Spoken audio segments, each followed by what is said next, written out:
Sur le moment où l'idée m'est venue, je trouvais pas ce format-là qui expliquait Bitcoin pour des enfants avec un prisme un peu libéral et autrichien. J'ai commencé à faire la réflexion sur comment créer les livres que je souhaitais moi offrir. Donc du coup je me suis dit autant faire ce que ma vision, autant la réaliser. Là, quand je vois un tome par exemple, si j'avais dû engager un graphiste, chaque plan, chaque page m'aurait facturé 200, 300 tués. Donc le coût du livre au total aurait été, je sais pas, 1000, 1200 euros par exemple. Et là, j'ai un coût pour un abonnement à 20 euros par mois. Donc le calcul est vite fait. On peut vraiment l'adapter sur mesure.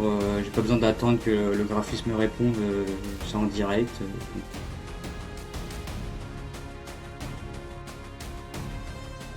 L'argent, c'est pas la richesse. L'argent, c'est juste un moyen d'échange entre deux personnes et ça te permet d'accumuler de l'énergie pour plus tard. Mais l'argent n'est pas la fin en soi, c'est juste un moyen. Mais j'ai quand même envie de garder cette indépendance. Déjà travailler à mon rythme, ne pas avoir de pression il faut tel temps pour tant de temps, etc. Moi j'aime bien.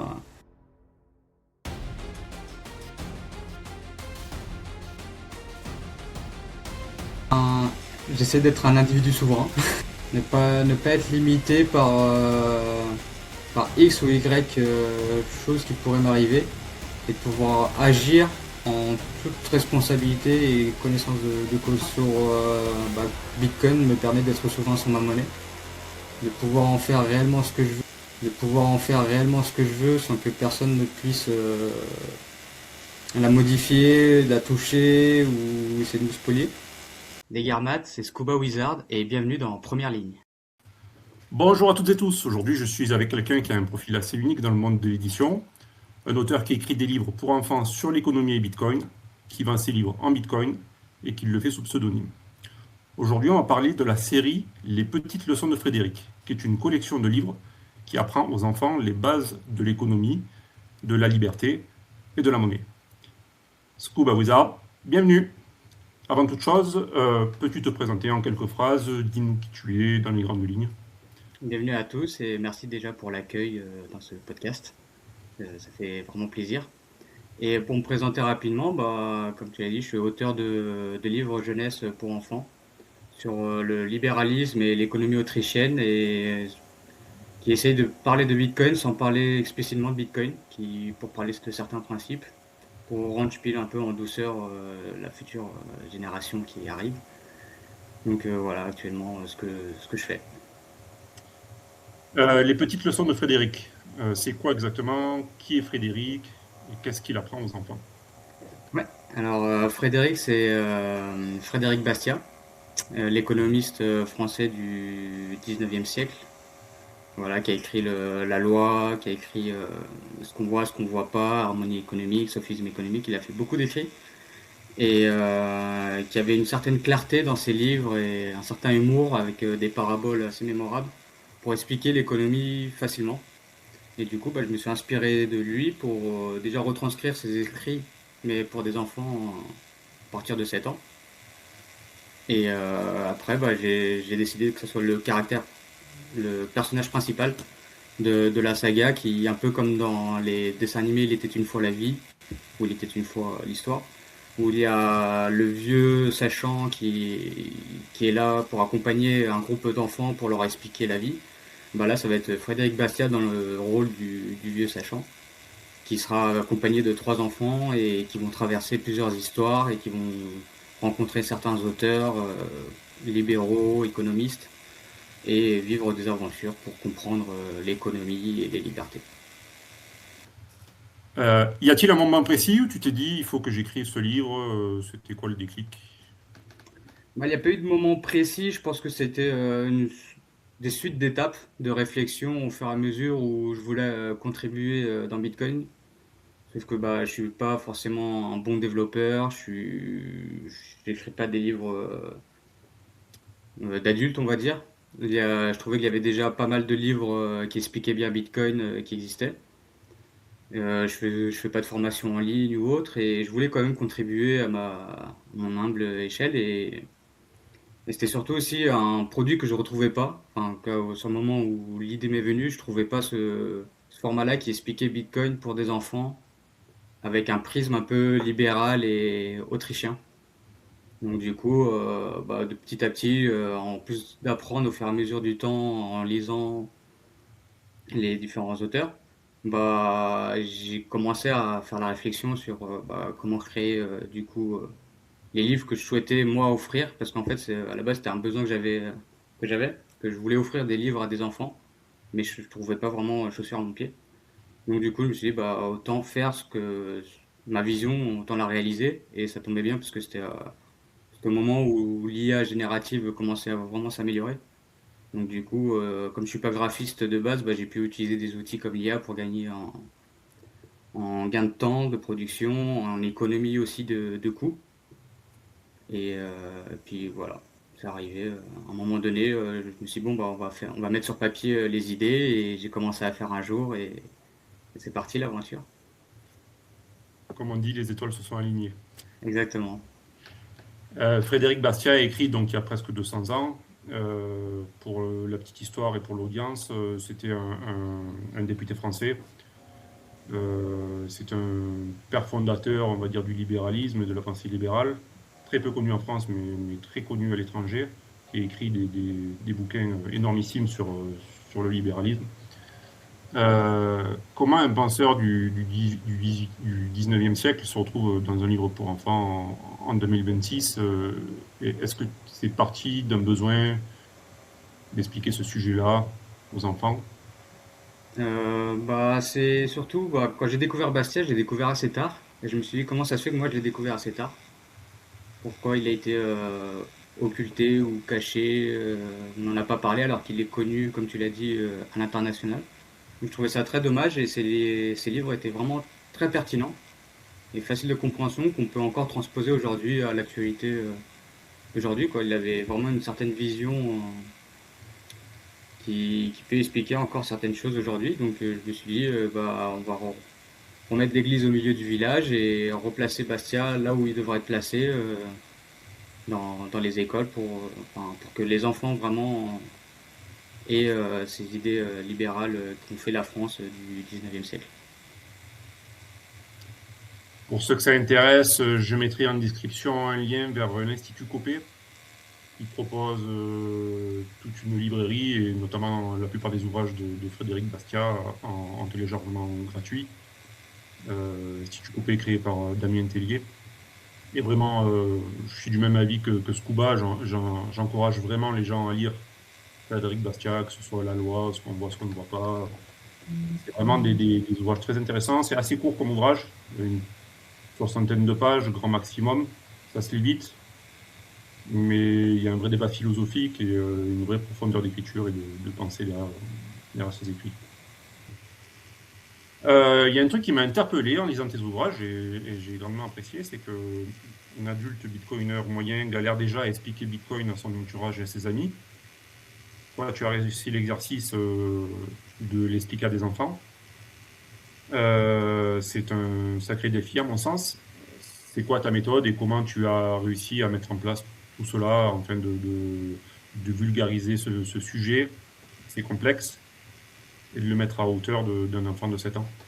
Ouais, comme tu le dis, c'est assez complexe, c'est assez difficile. Moi, c'est la réalité qui m'a rattrapé, où au fur et à mesure des années que j'essayais d'expliquer Bitcoin aux personnes, je me suis rendu compte que c'était quand même assez complexe, que chaque personne avait à peu près un point d'entrée pour expliquer Bitcoin, et des fois, il fallait pas juste expliquer Bitcoin dans le brut, mais juste leur montrer un problème réel, et après parler de Bitcoin comme la solution. Par exemple, quelqu'un qui va avoir des problèmes avec les banques, qui va avoir des interdits bancaires ou des trucs comme ça, ça va être plus facile pour lui de lui expliquer Bitcoin, une monnaie où du coup il pourra utiliser son argent comme il le veut, sans devoir demander l'autorisation à la banque, etc.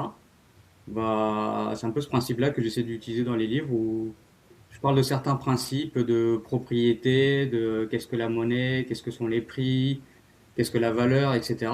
Et une fois qu'on a expliqué certains principes à travers les différents auteurs, et bien là, vers la fin, bah, Bitcoin apparaît comme une solution qui répond au problème.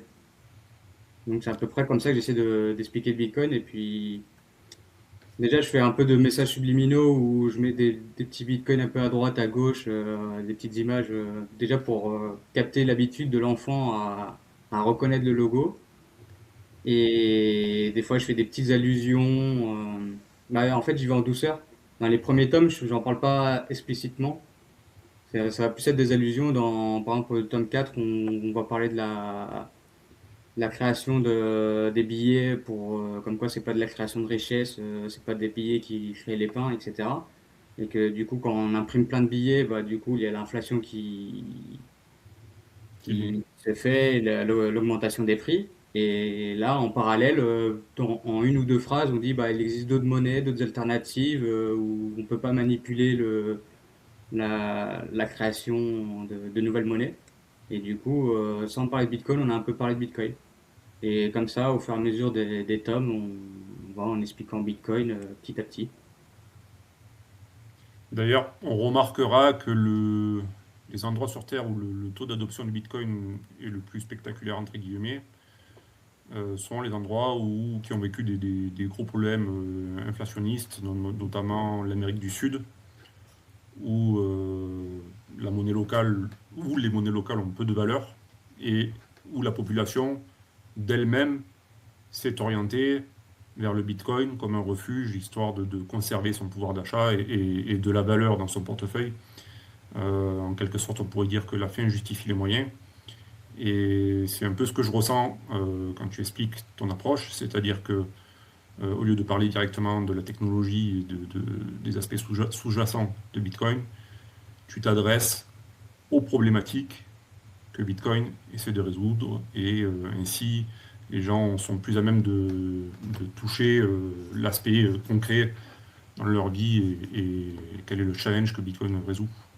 Exactement, exactement, exactement. Bah, comme tu l'as dit, dans les pays où l'inflation est très grandissante et très voyante, bah, le phénomène Bitcoin est beaucoup plus simple à comprendre et à utiliser. Ceux qui ils cherchent pas vraiment à savoir comment fonctionne la time chain, etc. Ils veulent juste avoir un moyen de pouvoir travailler, gagner de l'argent, que cet argent ne soit pas manipulé par des États et pouvoir l'envoyer à qui ils veulent et participer à la société. En Europe ou en Occident, c'est plus complexe pour nous parce que l'inflation, on commence là vraiment la subir, à la voir. Mais pendant de longues années, depuis le début de l'euro, l'inflation, elle apparaissait pas réellement, même si c'était une mission de la BCE.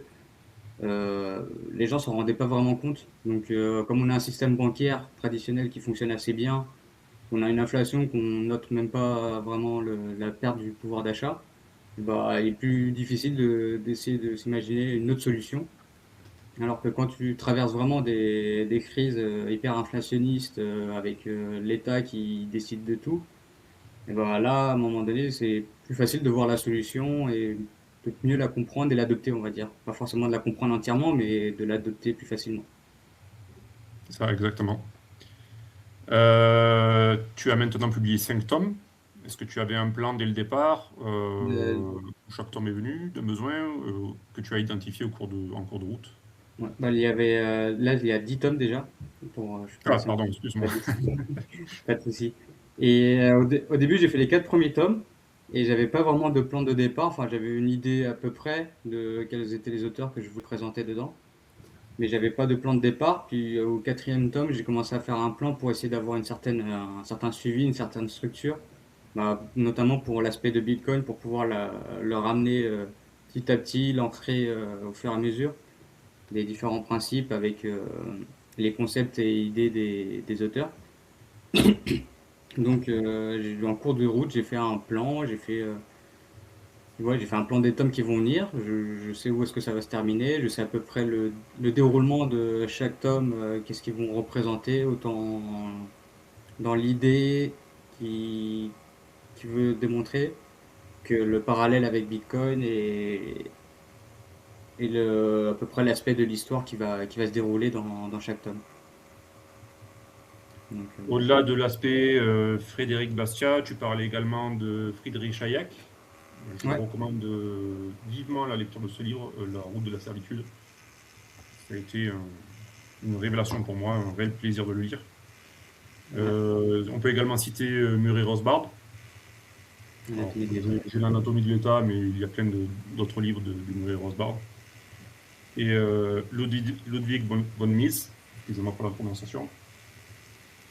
Donc c'est trois personnages parmi d'autres qui apparaissent dans ta pensée et dans tes œuvres et qui sont la suite logique de la pensée de Frédéric Bastiat avec peut-être un peu plus de modernité car les époques diffèrent.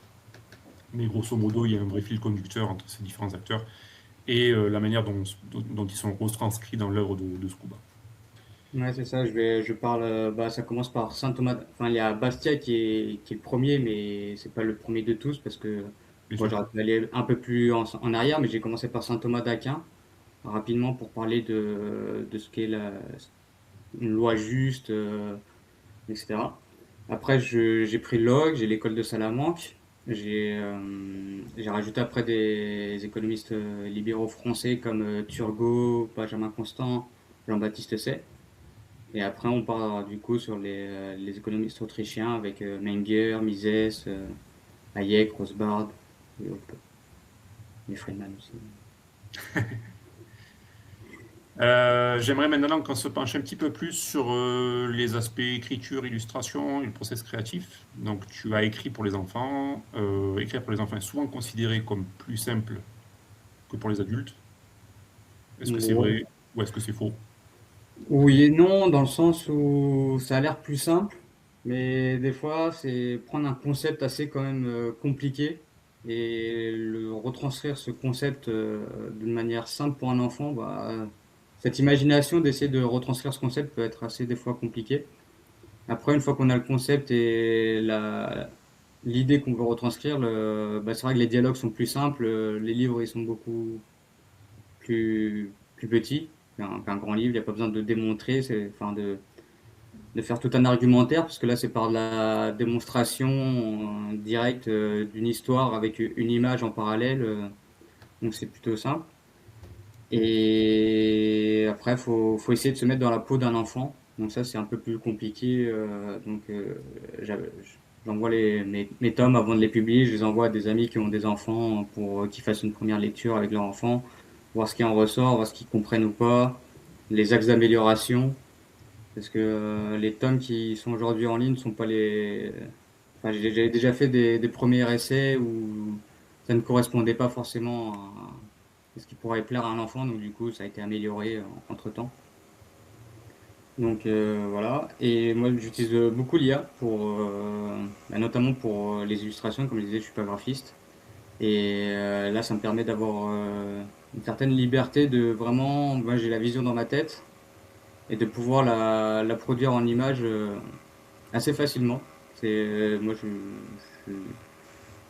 ouais, je suis stupéfait par l'avancée technologique par rapport à l'IA, de voir tout ce qu'on peut faire actuellement et je suis enthousiaste avec bah, ce qui arrive au fur et à mesure du temps parce que du coup, plus j'utilise l'IA, plus j'ai d'idées à faire et plus j'ai envie de faire évoluer les petites leçons de Frédéric parce que ouais, ça donne plein d'idées à pouvoir faire comme ajouter de la réalité augmentée ou enfin, faire des vidéos après, faire un petit cours, ouais, des dessins animés ou après pousser la réflexion plus loin. Au lieu de faire des tomes pour des enfants de 7 à 10 ans, faire des tomes pour des adolescents 13-15 ans où on pourra pousser plus loin les concepts. Donc ouais, l'IA aide beaucoup.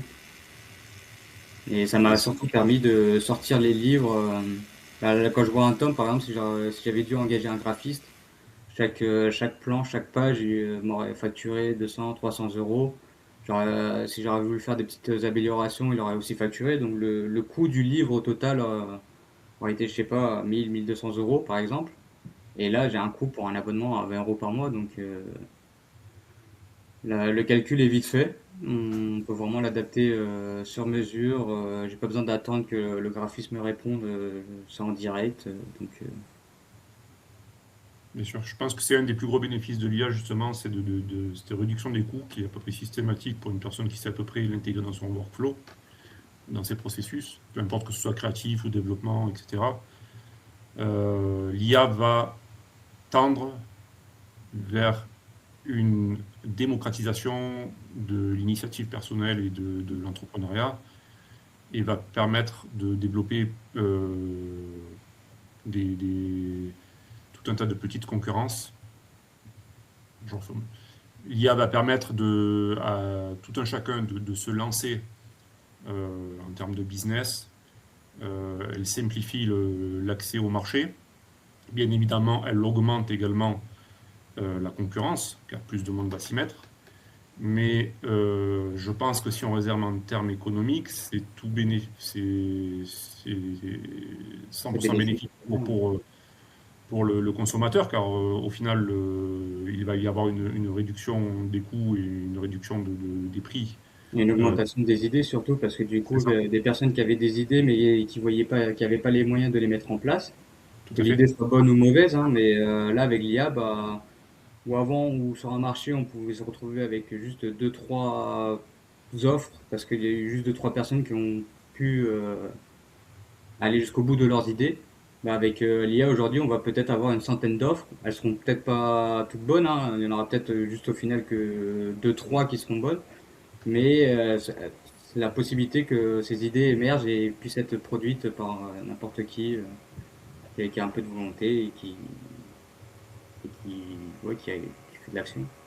Bien sûr, la création n'est plus un monopole, n'est plus réservé aux grands groupes, n'est plus réservé aux grands auteurs ou aux grosses maisons d'édition. La création se démocratise et l'offre va augmenter. C'est le gros constat à titre personnel que je fais sur l'IA. Tu as dit donc que tu avais illustré ton livre toi-même avec l'IA, donc je te considère comme un auteur 2.0 qui vit avec son temps, qui utilise la technologie à son profit. Je trouve cet aspect très intéressant et notamment il y a un vrai débat de société autour de ce sujet-là. Des gens trouvent ça génial, d'autres trouvent ça scandaleux. Il y a tort qui a raison. Est-ce que tu n'as pas eu peur en faisant ce choix d'illustrer tes livres via l'intelligence artificielle? Bah, non, non, j'ai pas vraiment eu peur parce que, comme tu dis, je vis avec mon temps. Donc, du coup, j'utilise les outils de mon temps. Euh, je sais qu'il va y avoir des critiques, des personnes qui vont dire ouais, c'est mal fait parce que c'est de l'IA, des personnes qui vont dire que du coup, je fais perdre de l'emploi à des graphistes, etc. Mais moi, ça me fait pas peur. Au contraire, je vois que des opportunités. Et pour la petite anecdote, j'ai un bon ami qui est graphiste et qui, tu vois, il aurait pu avoir peur de l'IA et se dire, bah voilà, mon boulot, je me fais remplacer, je trouve moins de clients. Et au contraire, il trouve ça super parce que lui, ça lui permet d'aller beaucoup plus vite parce que déjà, vu qu'il a les bases du graphisme, bah, il peut retaper beaucoup plus facilement avec l'IA. Et, et là, actuellement, il est en train de créer un manga.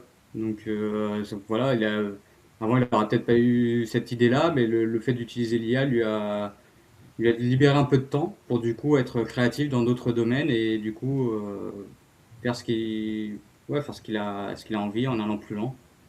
Donc il a adopté l'IA pareil et il n'a pas eu cette critique de se dire bah, je vais me faire remplacer. Au contraire, il a adopté l'adoption, enfin il a adopté la technologie pour continuer à aller toujours plus loin. Il y Bien sûr. aura après, quoi qu'on dise, quoi qu'on fasse, il y aura toujours des personnes prêtes à critiquer qui voudront pas accepter l'amélioration de la qualité de lui-même, hein, j'ai l'impression. Oui, oui. De toute façon, cette remarque est vraie depuis des centaines d'années.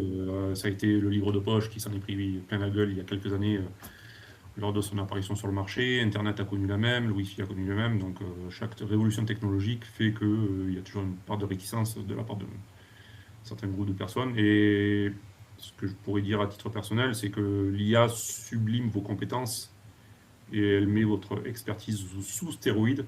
Donc si vous possédez réellement des connaissances bien spécifiques et une expertise de données sur un sujet donné, euh, la mettre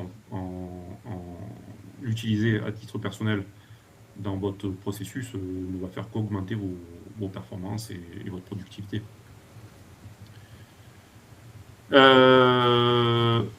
Tu es développeur, si je ne me trompe pas. Tu es également auteur, illustrateur. Donc, ce sont Ouais, pour un développeur, j'ai jamais travaillé en tant que développeur, mais j'ai touché un petit peu. Encore une fois, comme pour les livres, j'avais des besoins et du coup j'ai développé un petit peu deux trois petits produits pour créer ce que j'avais envie et et apprendre aussi parce que depuis que je suis tout petit, on a toujours un ordinateur à la maison. J'ai toujours été assez attiré par tout ce qui est numérique et Internet. Je suis parti de la génération 90, donc j'ai grandi avec Internet et forcément j'ai toujours eu cette curiosité et l'envie d'apprendre. Donc à un moment donné, j'ai eu l'envie de créer un produit et par ça il fallait développer et du coup j'ai appris deux trois langages pour faire du code et créer les applications j'avais envie de faire. J'aimerais que tu expliques un petit peu à notre audience ton processus créatif et la manière dont tu as géré ton projet, comment tu es passé de l'idée à la mise en œuvre, et surtout comment tu as réussi à créer une cohérence graphique grâce à l'IA, car c'est un sujet qui est assez complexe. À titre personnel, j'ai plusieurs fois essayé d'utiliser l'IA pour créer des images récurrentes et un univers spécifique, et je dois avouer que c'est pas facile. Ouais. Et je dois avouer que tu as plutôt bien réussi, donc je pense que tu as vraiment un vrai, une vraie astuce à partager avec nous. Ouais, merci, merci. Ouais. J'ai galéré aussi au début. Déjà, j'utilisais plusieurs IA, donc en fonction des IA, j'avais plusieurs pattes graphiques différentes. Et j'avais des problèmes sur la redondance des personnages, à garder une certaine stabilité pour qu'ils aient toujours la même tête, les mêmes habits, etc. Donc c'était assez compliqué. Puis au fur et à mesure que c'est en faisant qu'on apprend. Donc à force de faire des tomes, d'utiliser l'IA, j'ai amélioré ma technique, on va dire. Et ouais, l'aspect principal se retrouve vraiment dans le prompt, où tout est bien détaillé, tout. Je lui donne des images de référence. Donc j'ai fait chaque personnage différent. En premier, je fais d'abord le lieu où va se passer les différentes scènes. Je fais 3-4 pour chaque tome, je fais trois quatre lieux pour les différentes scènes. Après, une fois que j'ai le lieu, je prends le lieu en image de référence plus les personnages qui sont déjà créés de référence. Et je lui explique la scène et je lui dis, j'indique à l'IA quel personnage, enfin quelle image correspond à quel personnage avec la description physique de à quoi il ressemble. Et après, dans la description de la scène, du coup, il a juste à dire le nom du personnage et il va le mettre au bon endroit, au bon emplacement, en faisant le geste dont j'ai besoin. Et ouais, c'est vraiment au niveau du prompting, de la description des images de référence à toujours mettre dans l'IA, avec en plus du coup la description du résultat, de l'output que tu veux avoir, pour garder une certaine consistance. Après, ça a l'air facile comme ça. Des fois, je dois faire 15-20 générations avant d'avoir l'image que je voulais parce qu'il m'a changé deux, trois petits trucs. Et c'est pour ça que du coup que les quatre premiers tomes, il existe plusieurs versions dans la nature.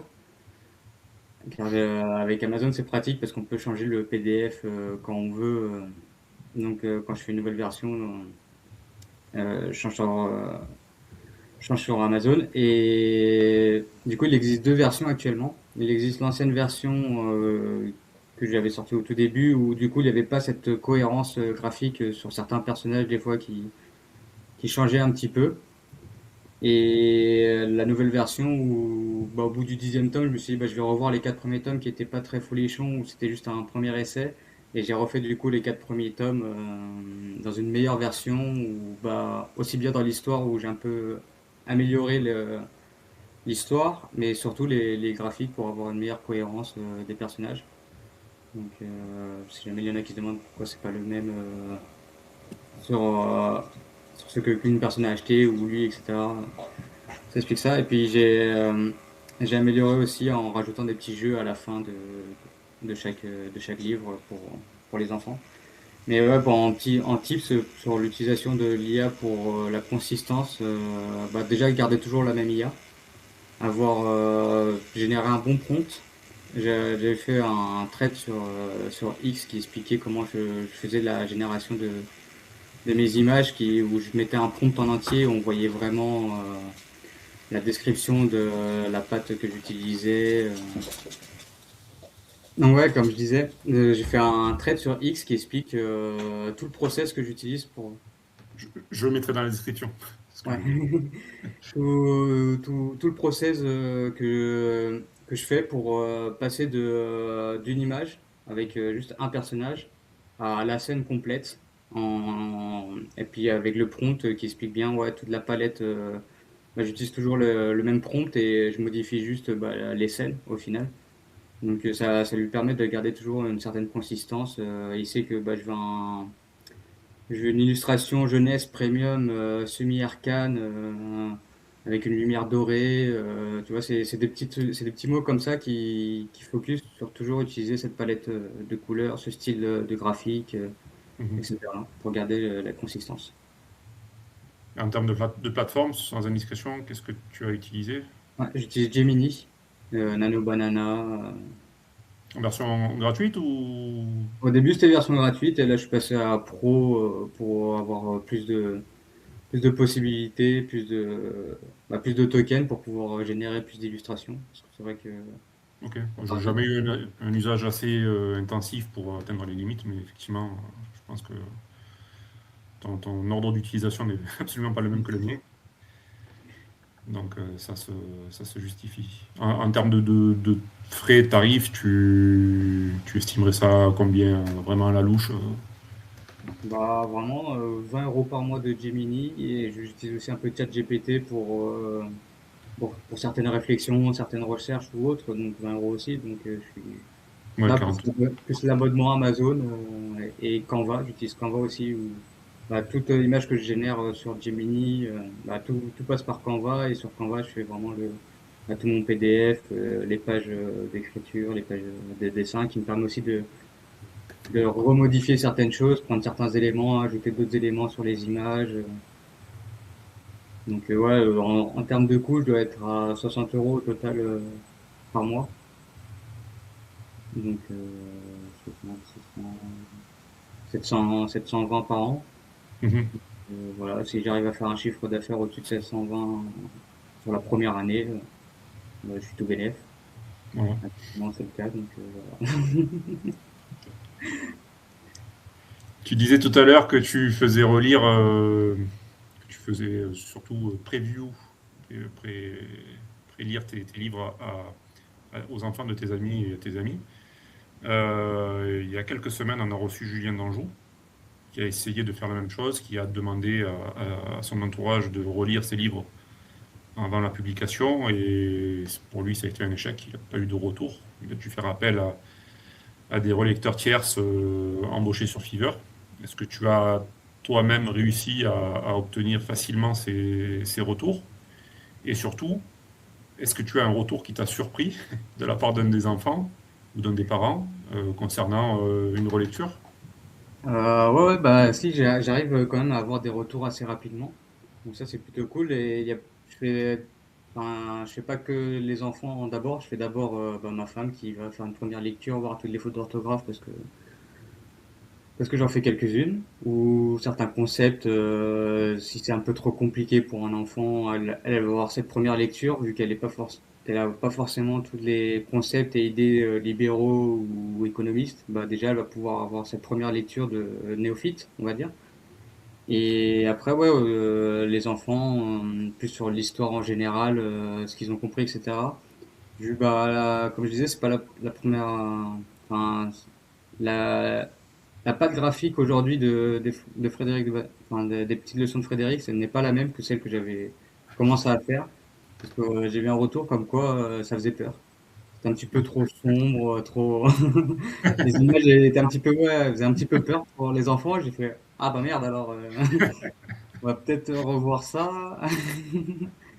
Du coup, j'ai refait une nouvelle palette de couleurs, j'ai refait un nouveau style graphique et là, là, j'ai eu un bon retour de ouais, ça plaît bien, C'est super important. c'est plus joli. Donc Super ouais, intéressant. ça m'aide beaucoup, enfin, sans ce retour-là, peut-être, j'aurais fait peur à plein d'enfants. Traumatiser des milliers d'enfants. J'aurais pas eu, ouais, l'attente, de ce fait cherché. J'aimerais qu'on se penche un petit peu plus maintenant sur l'aspect Bitcoin et l'éducation des enfants. Ouais. Donc, à titre personnel, j'ai fait un constat, c'est que l'école apprend aux enfants l'histoire, les mathématiques, la géographie, mais elle n'apprend absolument pas comment marche l'argent et l'économie. Mmh. Et pourtant, ce sont des concepts qu'ils vont utiliser et auxquels ils vont être confrontés toute leur vie. À ton avis, est-ce que c'est un oubli ou est-ce que c'est volontaire? Je pense que c'est volontaire. Pour, je pense que c'est volontaire qu'il faudrait pas apprendre aux citoyens à douter et à réfléchir et qu'ils devraient plutôt, obéir sans réfléchir et du coup de pas se poser trop de questions sur, qu'est-ce que la monnaie, à quoi ça sert, comment ça fonctionne, et plutôt qu'il aille travailler pour payer ses taxes. Donc je pense que ouais, ça fait partie, de la République, enfin de l'éducation de la République de mettre de côté un peu, l'histoire de l'économie, de la monnaie, et vraiment où on leur dit juste, bah ça c'est l'euro, c'est comme ça, et puis c'est tout, tu questionnes pas et tu utilises ça comme moyen de paiement, et sans savoir pourquoi tu utilises un moyen de paiement, ou juste, voilà. Donc je pense que ouais, c'est désiré, et c'est pour ça que c'était important pour moi dans le combat culturel d'apprendre aux enfants vraiment ce qu'est la monnaie. Parce que je l'ai souvent dit à des amis ou à des bitcoiners, etc., que pour moi, l'adoption de Bitcoin se fera le temps de 1 à 2 générations, que les personnes qui naissent avec Bitcoin, qui l'ont vu tous les jours, qui le comprennent, qui le vivent, etc., arrivent à devenir la société de demain. Et à ce moment-là, bah, l'adoption se fera naturellement. Et du coup, c'était pour ça qu'il était important bah, en même temps de rendre pile le plus possible à travers mes petits livres, et tout en rappelant les principes libéraux et l'économie autrichienne, qui est mis de C'est ça. côté. Et ce qui est rigolo, ce que j'ajouterais, c'est que en France, on, on a la démocratie qui est omniprésente. Ce mot-là revient sans cesse et au cœur de l'actualité et des médias et de tous les sujets de société. Il faut savoir que l'argent et la monnaie est votre premier bulletin de vote. C'est-à-dire Mm. que du moment que vous sortez de l'argent de votre portefeuille pour le donner avec quelqu'un, vous êtes d'accord avec le service qui est produit ou avec la valeur achetée. Et si jamais demain vous n'êtes plus d'accord et ce produit ne vous plaît plus ou ce service ne vous plaît plus, ben vous arrêtez directement de le consommer. Et c'est un vote direct, la sanction est immédiate. Le fait de transformer votre vote en un vote papier fait qu'on se retrouve au final avec une représentativité et avec si j'ose dire, le fait d'ignorer totalement votre voix et vos choix, car au final, vous n'avez plus vraiment votre mot à dire et l'économie passe au second plan, est reliée au second plan, votre monnaie passe au second plan, et on vous retire votre voix directe, quoi. Ouais, totalement. Le premier vote qu'on fait, c'est avec notre argent, de ce qu'on veut en faire, dans ce qu'on veut participer ou non, dans les services, dans les échanges, etc. Donc c'est vraiment ouais, le premier vote qu'on peut faire, c'est avec sa monnaie. Et c'est pour ça que Bitcoin est une bonne solution pour séparer l'État de la monnaie, afin de lui retirer ce pouvoir-là, parce que le fait que l'État puisse utiliser la monnaie, enfin puisse produire la monnaie et qu'il ait ce monopole absolu sur la monnaie, eh bien ça lui donne un pouvoir total sur tout le monde, en faisant une illusion de la démocratie et que les gens puissent voter pour certains pouvoirs, alors que on a bien vu que c'est juste une illusion, la démocratie. Je parle pour 2005, quand la France a dit non, et au final c'est quand même oui. Et Et par le fait que l'État ait ce pouvoir-là, il peut spolier la population, ne serait-ce que par une taxe que personne ne s'en rend compte, mais qui s'appelle l'inflation, où du coup l'épargne de chaque personne est spoliée par l'inflation. Parce que l'État peut décider de oui ou non imprimer tant de monnaie pour que ça soit protégé tel marché, faire des subventions pour tel type d'association, pour aider telle entreprise. Bah, tout ça, c'est un pouvoir qu'a l'État et ne devrait peut-être pas avoir parce que du coup, il spolie Jacques pour donner à Pierre. Et Et rejeter cette de loi, la il dette permet sur... de sortir de ça, de lui retirer ce pouvoir-là. Une fois que l'État n'a plus ce pouvoir-là, bah, du coup, il va devoir se concentrer sur les services que lui doit produire parce que l'État est un prestataire de services et qui doit nous produire des services de sécurité, de justice. Et surtout, l'endettement fait que ça endette nos enfants et les générations futures, et ce ne sont pas forcément eux qui vont bénéficier et profiter de l'État-providence. Totalement. Un parent qui tombe sur ton livre et voit le logo Bitcoin, notamment un parent français, sachant que Bitcoin n'a pas forcément une aura spectaculaire en France, et on lui a collé pas mal de stigmatisation, sachant soi-disant la dépense énergétique, etc., etc. Donc un parent qui voit le logo Bitcoin sur la couverture, il repose le livre. Qu'est-ce que tu Ouais. lui dirais pour qu'il le reprenne? Je lui dirais, bah, ouvrez le livre et vous verrez qu'il n'y a pas que Bitcoin. C'est une histoire. C'est plusieurs petites histoires qui parlent de liberté, de propriété, qui essaient de faire que l'enfant ait une certaine réflexion, de certaines critiques, qui n'agit pas seulement en obéissant, mais qu'il ait quand même un esprit critique, qui le pousse à la réflexion sur certaines morales, sur certains principes. Donc Bitcoin est juste en arrière-plan, subtilement. Ouvrez deux, trois pages, vous regardez, et puis il verra qu'effectivement, Bitcoin apparaît en arrière-plan, juste en image, mais le livre ne parle pas de Bitcoin spécifiquement. Et puis, le Bitcoin c'est pour tout le monde, mais tout le monde n'est pas pour Bitcoin. Enfin, tout le monde n'est pas fait pour Bitcoin, donc tant pis pour elle si elle veut pas. Moi, je propose un style de livre avec des idées et libre à chacun d'y aller ou pas d'y aller, hein. Je suis pas là pour obliger les gens à acheter le livre ou à le lire, hein. C'est libre à chacun de faire ce qu'il veut. Tout à fait. Si un enfant retient une seule chose de tes livres durant toute sa vie, tu voudrais que ce soit laquelle? D'avoir un esprit critique, de pas prendre pour une vérité ce qu'on lui a dit, d'essayer de réfléchir les conséquences, du pourquoi, du comment, de qui, de quand, comment, ouais. Comme dirait Bastia, de voir ce qu'on voit et ce qu'on voit pas. C'est un peu le principe ouais, de Bastia, de vraiment de regarder au-delà de juste l'effet immédiat, mais de voir les effets arrière. Les externalités négatives, pas forcément visibles au premier abord. C'est ça. Par exemple, le fait de déclencher une guerre, les 60 millions de morts qui peuvent s'en suivre, et les gens qui auraient pu créer des choses, améliorer la vie de leur entourage, etc. En général, Mm. ce sont des externalités négatives, et c'est ce qu'on ne voit pas dans le fait de Ouais, les partir en personnes guerre. qui partent à la guerre et qui du coup vont peut-être mourir, bah, c'est des personnes peut-être qui auraient pu construire un bien ou un service qui aurait profité à tous. Donc il y a ce qu'on voit pas, ce qui a été perdu et qu'on ne verra jamais parce qu'on ne peut pas le savoir et parce que ça n'a pas été vécu, parce qu'on a juste vu l'effet immédiat qui était la guerre pour protéger X ou Y chose, Ou intérêt. ou intérêt. Ouais. Tu organises des meet-up Bitcoin à Saint-Brieuc. Est-ce que les gens qui viennent à tes meet-up connaissent tes livres, et vice-versa? Est-ce que les parents qui achètent tes livres savent-ils que tu fais également des meet-up? Est-ce que tes Ouais, deux carrières se recroisent? ouais, ouais, totalement. Je fais les meet-up depuis, je crois qu'on est sur la quatrième année là.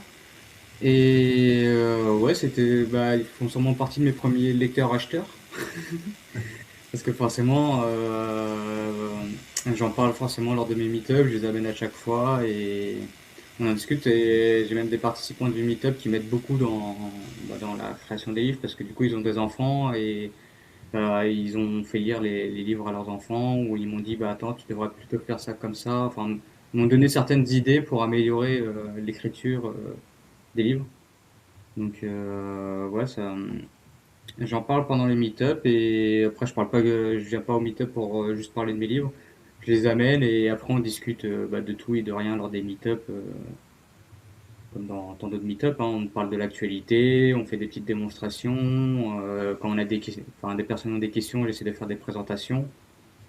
Donc ouais, c'est un petit, c'est un moment une fois par mois où on peut se retrouver irréel et pouvoir discuter de ce qui nous passionne dans Bitcoin, ce qui nous fait vibrer à tous, même si on est tous différents, on a des intérêts différents, des idées différentes, mais au final on se réunit autour d'un verre, autour de Bitcoin parce qu'on a tous à peu près le même intérêt vis-à-vis de Bitcoin. Et voilà, je trouve c'est plutôt cool les meet-up. Participer au meet-up près de vos villes si vous en avez. En Au-delà de fait, ça aussi, on peut souligner le fait que le fait de vendre tes livres en Bitcoin, tu accrois l'offre des possibles réalisables en Bitcoin, c'est-à-dire que tu viens créer un produit qui est directement consommable. Et quand tu t'adresses à des gens qui cherchent à promouvoir le Bitcoin, qui cherchent à l'intégrer dans la vie dans leur vie quotidienne et dans la vie en général, ces gens-là sont directement réceptifs à ce genre d'initiative parce que totalement. il y a une cohérence idéologique dans la démarche et dans le processus créatif. Donc, j'invite tous les auteurs, notamment toutes les personnes qui sont auto-éditées, à intégrer cette réflexion et à potentiellement adhérer à l'idée que le Bitcoin est une porte ouverte vers une audience qui est là, qui existe et qui veut consommer, qui cherche à consommer et qui a un pouvoir d'achat. Totalement. Et comme j'essaie de le dire quand j'essaie de faire accepter un bar ou une boulangerie qu'elle accepte Bitcoin, le fait d'accepter Bitcoin, c'est pas le fait de juste accepter Bitcoin et arrêter d'accepter les autres moyens de paiement. C'est ajouter juste un autre moyen de paiement en plus qui va donner accès à une clientèle en plus qui peut-être ne serait pas venue dans ce lieu-là ou venir consommer dans ce lieu-là parce que il y a l'intérêt du fait de vous utiliser Bitcoin. Donc du coup, un Bitcoiner va être plus sensible à vouloir dépenser ses Bitcoins dans un lieu où on peut utiliser Bitcoin. Donc ça a pas forcément de coût en plus. Bitcoin, il y a pas de coût en plus, à part en temps où on doit mettre en place le paiement, le wallet pour accepter Bitcoin. Mais à part ça, il y a pas de frais supplémentaires comme il va y avoir avec un système bancaire ou un système de paiement avec un TPE, etc. Donc c'est plus du bonus que du négatif parce que ça amène d'autres possibilités de personnes qui puissent venir acheter vos biens et services tout en faisant plus du marketing gratuitement parce qu'il suffit de dire j'accepte Bitcoin que tout de suite les Bitcoiners en général partagent le fait qu'il y a un nouveau commerçant qui accepte Bitcoin, donc du coup ça fait de la publicité en plus. Et voilà, et puis vous acceptez Bitcoin et vous gagnez en plus, enfin, vous épargnez dans une monnaie saine, non manipulable par l'État et incensurable et que vous pouvez utiliser à tout moment et qui peut et qui va prendre de la valeur dans le temps, étant donné de sa rareté. Et Donc, surtout qui est totalement décentralisé, c'est-à-dire que, il n'y a pas d'intermédiaire entre vous, acheteur, et le vendeur, et vice-versa. Il n'y a pas de banque, il n'y a pas d'organisme financier, vous êtes vous et la personne avec qui vous transactez. Est-ce que tu peux juste nous donner un ordre d'idée que les gens, que notre audience n'est pas forcément sensibilisée à Bitcoin? Est-ce que tu peux leur donner une visibilité sur la valeur de Bitcoin depuis, on va dire, par exemple 2014 et 2026? ouais, je crois que 2014, ça devait tourner aux alentours de 10 000, 10, 15 000 euros le Bitcoin. Aujourd'hui, en 2026, là actuellement, on est à 62 000 dollars, à peu près 57 000 euros, je crois, quelque chose comme ça. Et le Bitcoin est monté jusqu'à 120 000 dollars en fin 2025, en novembre. Et, et voilà, ça fait quand même une sacrée grosse différence. Quand j'ai débarqué dans Bitcoin, Bitcoin était aux alentours des. Bah, c'était en pleine crise Covid, donc il avait chuté la première fois que j'ai vu le prix de Bitcoin, c'était à 3500. En l'espace de quelques mois, je l'ai vu monter à 8 000, 10 000 dollars. Donc c'est là où j'ai commencé à y aller à petit à petit avec 50 euros, 50 euros, par-ci par-là. Donc là, j'ai vu mon pouvoir d'achat augmenter au fur et à mesure du temps. J'ai hop, j'ai créé une application, une web app qui s'appelle Satoshi Index qui permet de voir les biens à la consommation de tous les jours. Le prix d'une baguette de pain, le prix du litre d'essence, le prix d'une pinte de bière. Je prends les chiffres sur l'INSEE et je mets le prix du bien en euros et le prix du bien en bitcoin. Ce qui permet de vraiment de bien réaliser l'inflation déjà en euros parce qu'on voit le prix qui monte au fur et à mesure du temps. Et surtout une certaine déflation du prix du bien par rapport à Bitcoin. Parce qu'étant donné que Bitcoin il monte en valeur en euros, bah forcément le bien il baisse en valeur par rapport à Bitcoin. Donc on voit la déflation en Bitcoin et on voit l'inflation en euros. Et c'est assez net pour s'en rendre compte, sachant que bah, je prends aussi bah, les prix de référence. Les prix sont de 2012 à aujourd'hui, donc tous les trimestres, je fais une petite mise à jour pour reprendre les prix. Et je prends les prix de référence à quand Bitcoin était en 2012, quand il était en 2014, etc. Et, et voilà. Donc, ouais, un Bitcoin permet au final, au fur et à mesure du temps, sur un temps long, d'épargner et de gagner en pouvoir d'achat. Et surtout ça, une baguette au début de Bitcoin pouvait coûter un Bitcoin, enfin 10 000 enfin, 10 Bitcoins par exemple. À ses tout débuts, bah, aujourd'hui il faut 0,0000001 Bitcoin pour acheter une baguette. Donc c'est là où on voit vraiment le pouvoir d'achat. Parce que la monnaie c'est juste un moyen d'échange. Et la devise, c'est juste une unité de compte. Au final, on pourrait compter en banane, comme on pourrait compter en bitcoin, comme on compte en euros, etc. Donc, c'est vraiment juste pour évaluer à l'instant T le prix d'un bien entre deux situations. Pour donner un ordre de comparatif à notre audience, l'euro qui est une monnaie fiat, donc une monnaie de banque centrale, imprimable à l'infini, sans limite d'impression. Si vous aviez vendu 100 euros de livres en 2015, donc il y a une dizaine d'années, vous les avez déposés sur un compte en épargne. À l'heure actuelle, en 2026, ils ne valent plus que environ 75 euros. Donc le fait d'avoir gardé ces 100 euros sur votre compte a fait que vous avez perdu 25 euros. Et c'est là tout le challenge de Bitcoin, c'est-à-dire que plus le temps passe, plus sa valeur augmente, ce qui est totalement l'inverse, exactement l'inverse des monnaies fiat, de l'euro, du dollar, etc. Et donc c'est pour ça que j'encourage les auteurs à considérer Bitcoin dans leur panel d'auteurs pour vous permettre de gagner du pouvoir d'achat et de gagner de l'épargne au passage.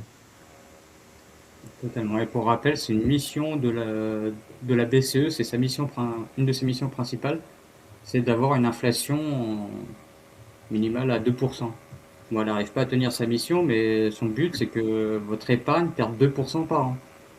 Voilà, vous cumulez 2% par 2% par 2% tous les ans et vous vous rendez compte que, bah, comme tu viens d'expliquer, les 100 euros de 2015 valent 75 euros aujourd'hui, alors que voilà, elle est censée garder le pouvoir d'achat de. C'est ça. Et sachant que sur les 100 euros, c'est là la dinguerie, sur les 100 euros, vous avez les taux d'intérêt qui s'appliquent. Donc vous avez gagné la banque vous a reversé, imaginons que vous l'avez mis sur un livret A, allez, peut-être 1,5. 1,5, 2%, 3%, dans les meilleurs des cas, 6%, je crois, c'est monté. Et vous avez quand même perdu 25 euros. Donc bon, C'est ça. Et puis vous, si vous apprécier. voulez des données ou etc., on va pas en plus rajouter toutes les taxes et impôts qui existent derrière, où c'est 75 euros, c'est encore plus diminué. C'est ça. Un parent qui nous écoute là en ce moment, il va acheter tes livres pour son gamin et pour le lire le soir. S'il n'a pas de Bitcoin, il fait quoi? Et ben, il va sur Amazon, là où je vends principalement les livres. Je me suis ouvert sur Amazon pour accéder à la majorité des personnes, avoir une plus grande audience. Donc sur Amazon, il tape les petites leçons de Frédéric. Et là, il peut retrouver les différents tomes. Il y a une page pour la saga où il pourra trouver tous les tomes classés un par un. Et je l'invite à ouais, commencer par le tome 01 pour se faire une idée de ce que c'est. Après, il pourrait prendre le tome 00 pour avoir. Le tome 00, il explique à peu près la saga, quels vont être tous les auteurs qui vont être vus à travers la saga et comment fonctionne à peu près un tome. Et le fait de voir une histoire, ils vont dans un village, ils montrent une erreur, ils essaient de faire une démonstration, etc. Et après, bah, si ça lui plaît, continuer les tomes un par un, faire une collection, etc. Et peut-être, quand j'aurai fini de tous les écrire, avoir sa bibliothèque d'outils pédagogiques pour faire. Parce que je le voyais un peu comme ça aussi, c'est que ça peut être un outil pédagogique pour des, je sais pas, des personnes qui, ont- qui travaillent dans des écoles et qui voudraient par exemple faire une lecture un par semaine ou un par mois pour pouvoir faire une lecture avec tous les enfants, ouvrir la discussion avec les enfants, voir ce qui en sort pour essayer d'expliquer certains concepts. Donc ouais, une sorte de support pédagogique. En plus de faire une histoire le soir à son enfant, s'il est par exemple dans une communauté qui essaie de faire les cours à la maison, avoir des précepteurs, des maîtres qui viennent donner des cours, etc., pourquoi pas utiliser les livres comme outil pédagogique pour donner des cours et après aller plus en profondeur avec les enfants. L'auto-édition d'un livre jeunesse est un exercice assez particulier, donc notamment on rentre en compte l'impression, la qualité du papier, le format. C'est quoi le truc qui t'a le plus surpris dans la chaîne de production? Sachant qu'en plus, en parallèle de ça, comme on l'a dit plusieurs fois, tu t'auto-publies et tu es en Bitcoin, donc tu as des plateformes du type Bitbop qui rentrent en ligne de compte. Est-ce que tu as une anecdote concrète qui t'a surpris plus que les autres?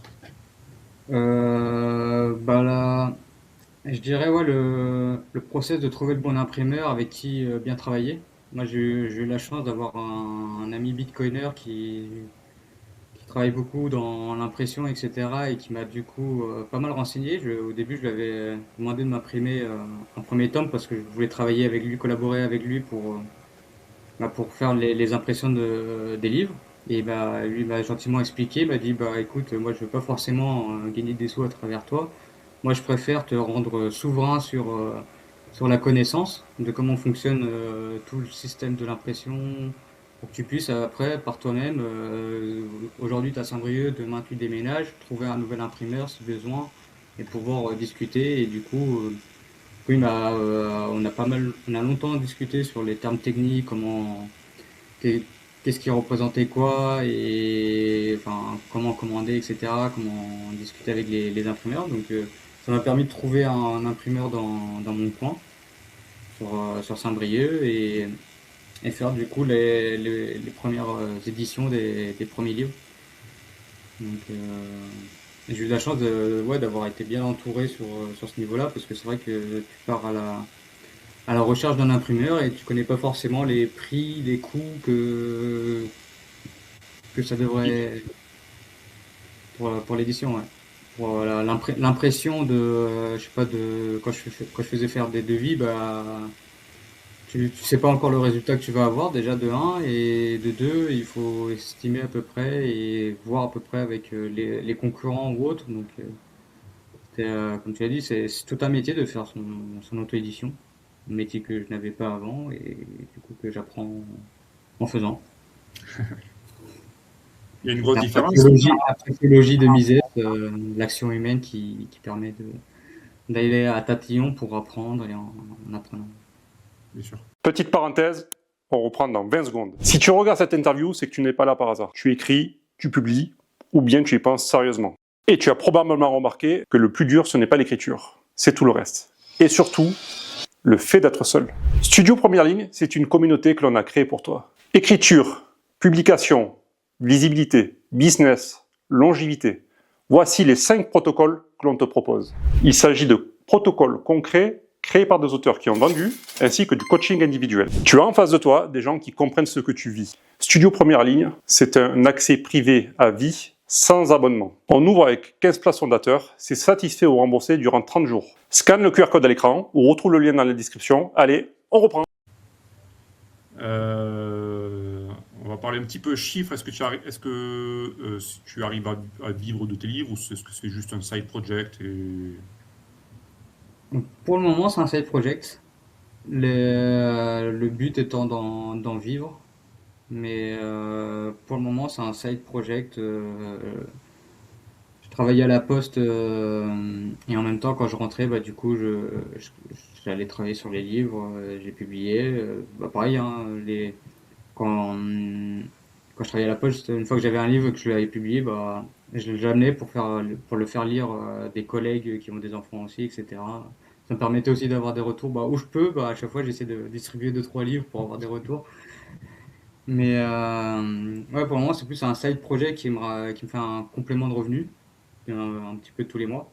Et le but étant ouais, de créer un salaire dessus, récurrent, une certaine rente tous les mois et pouvoir bah, continuer ce projet parce que je ne vais pas m'arrêter à cet homme-là. Comme j'ai dit, plus j'avance et plus j'ai des idées pour essayer d'améliorer et de faire avancer le projet comme bah, partir sur des dessins animés, partir sur un format type BD pour des adolescents. Donc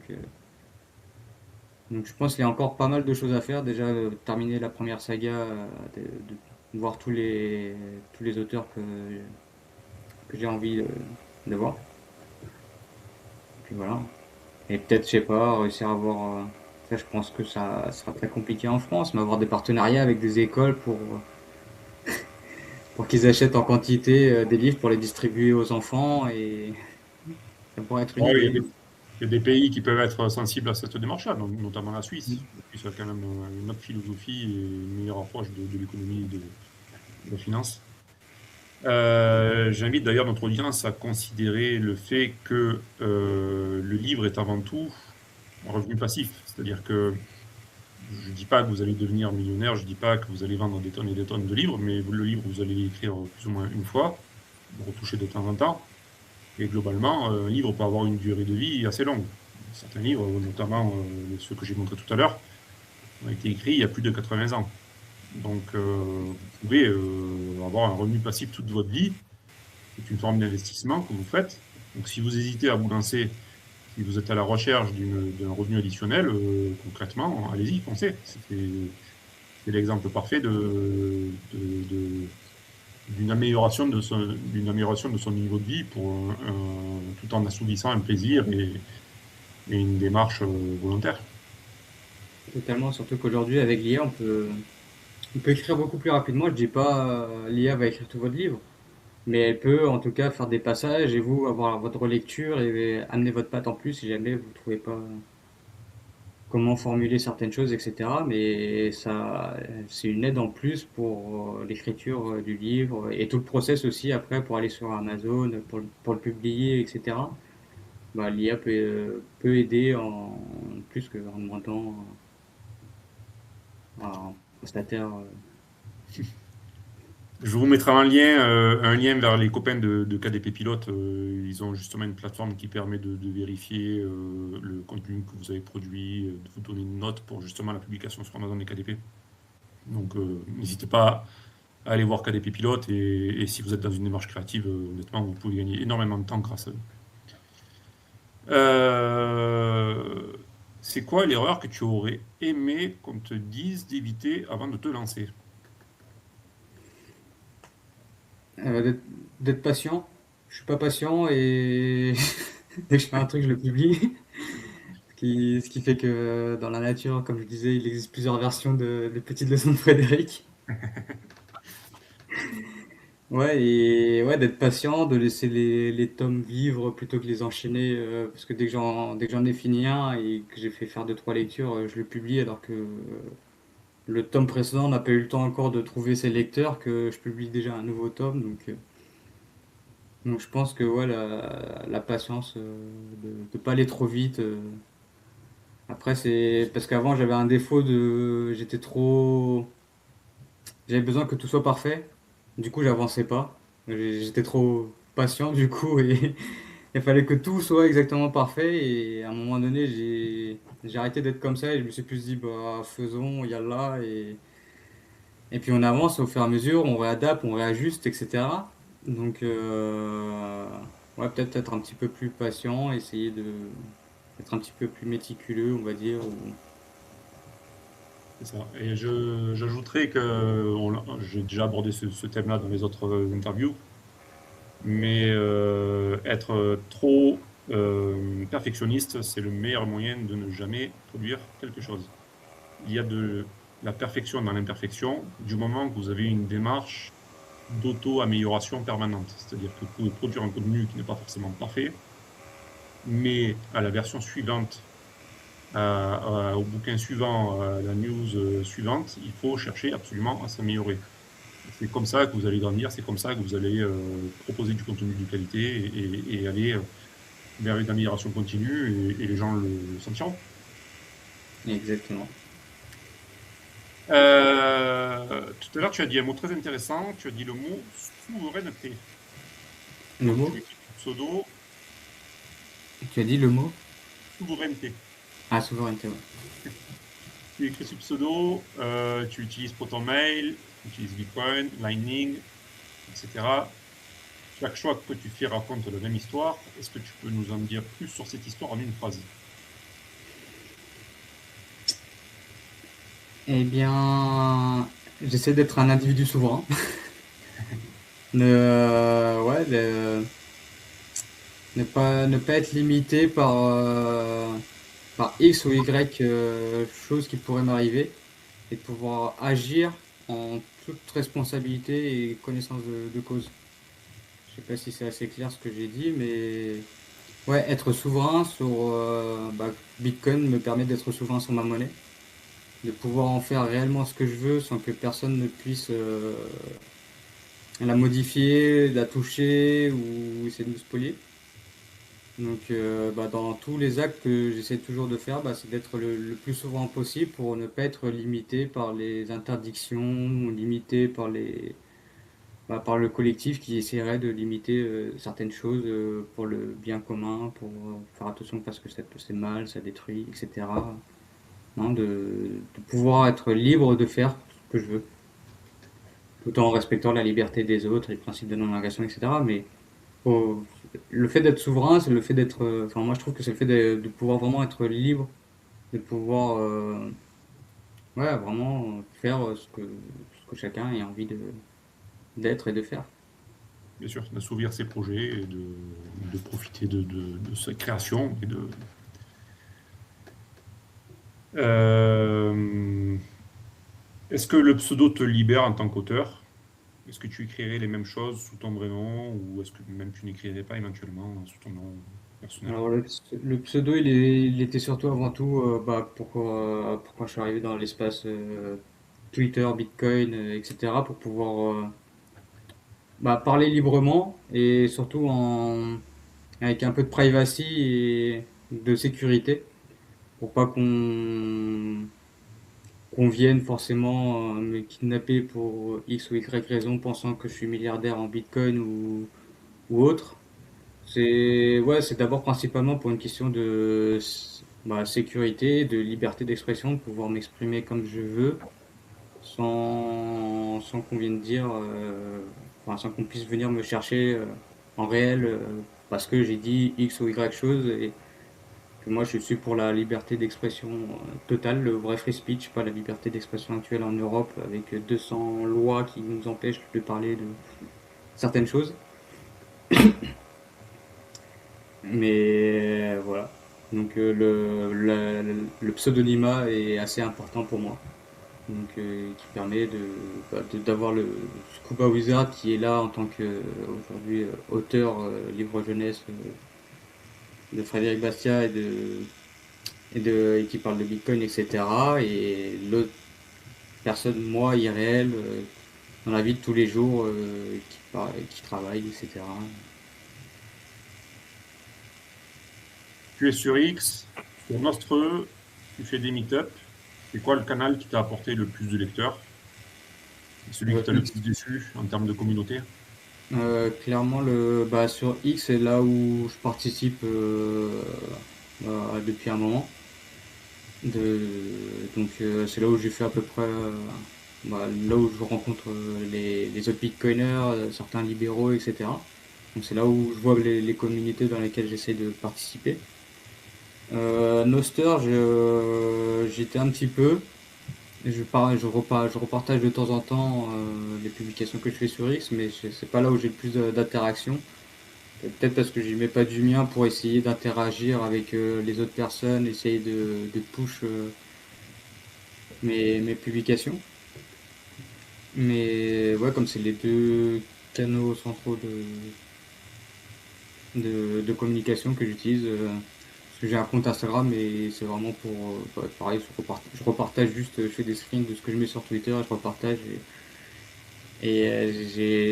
c'était mon ancien compte, j'ai supprimé toute data qu'il y avait sur moi et maintenant c'est pas là où je fais de l'acquisition, on va dire, client, même si sur Twitter, c'est pas non plus le but de faire de l'acquisition client. À la base, Twitter, c'est juste, je raconte ma vie, je fais des trades, je participe à plein de conférences et du coup, je retranscris ce que je vis, pour essayer de partager ce que je vis, ce que je pense, mes idées, etc.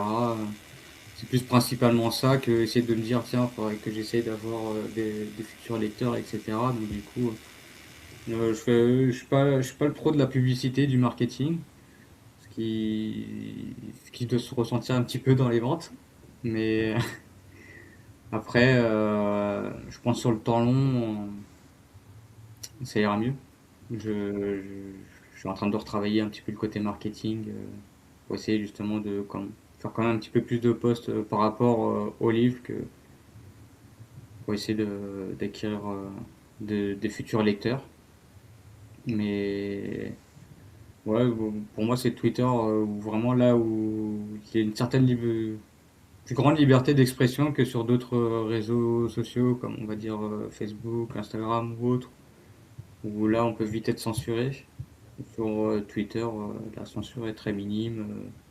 Les gens peuvent te bloquer s'ils aiment pas ce que tu fais, mais ils peuvent pas te censurer, de dire ce que toi tu veux. Donc, voilà.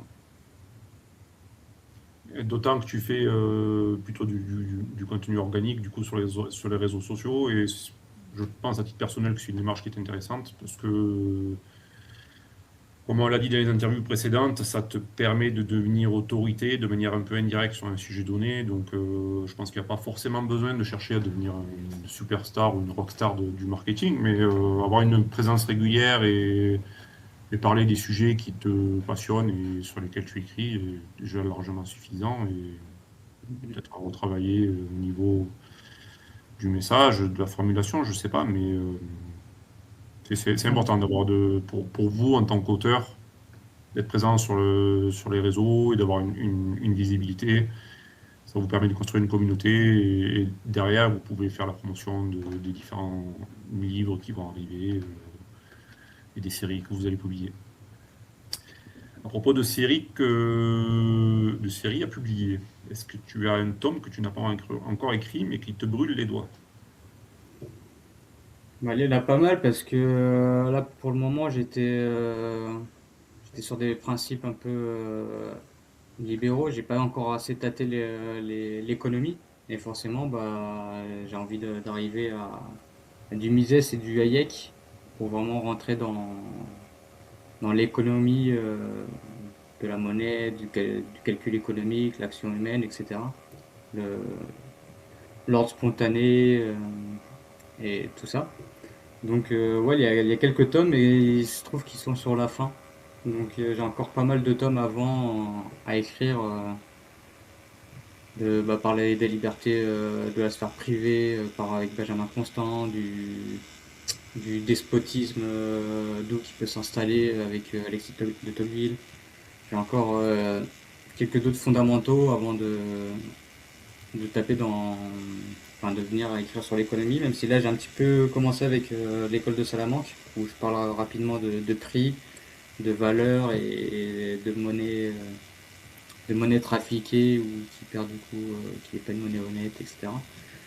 Mais ouais, je pense que ouais, Hayek, c'est l'un des Hayek et Rothbard sont deux auteurs que j'attends pour aller écrire.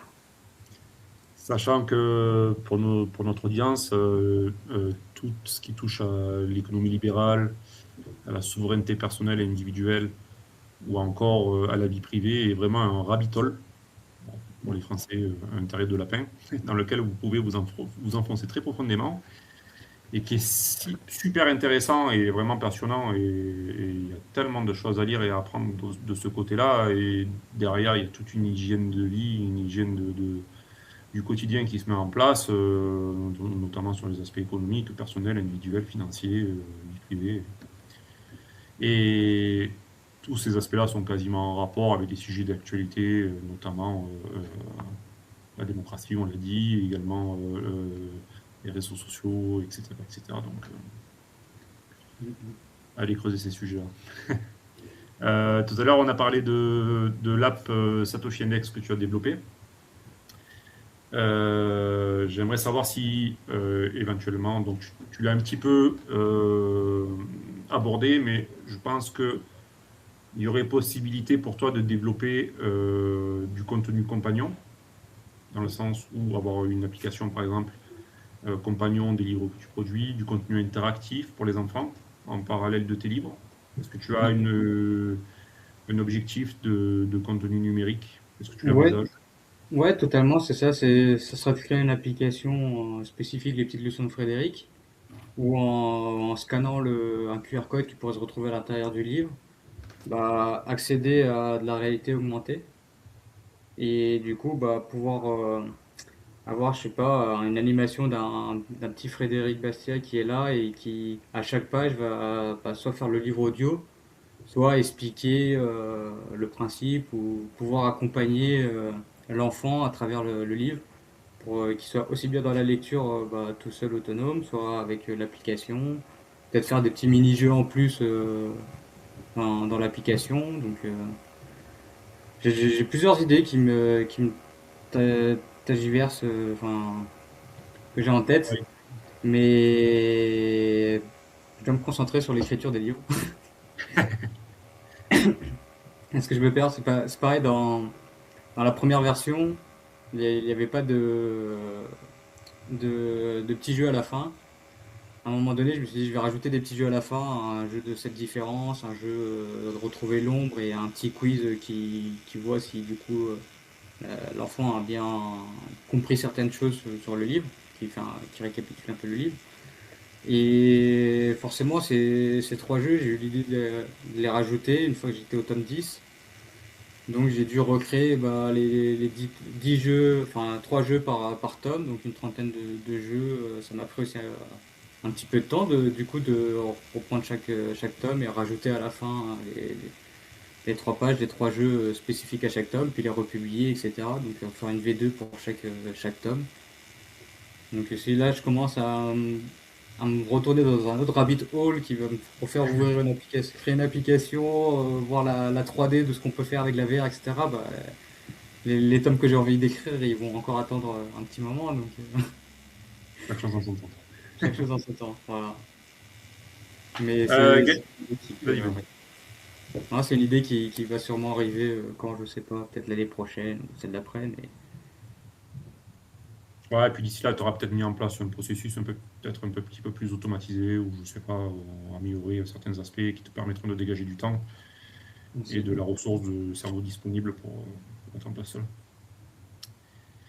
cela. Gallimard t'appelle demain. Distribution en librairie, tirage à 10 000 exemplaires, vente en monnaie fiat. Tu décroches ou tu raccroches? je me dis merci, c'est sympa, mais On n'a pas les mêmes objectifs. C'est vrai que ça aura une certaine opportunité de pouvoir être distribué plus facilement, etc. Mais j'ai quand même envie de garder cette indépendance. Déjà travailler à mon rythme, ne pas avoir de pression de il faut tel temps pour tant de temps, etc.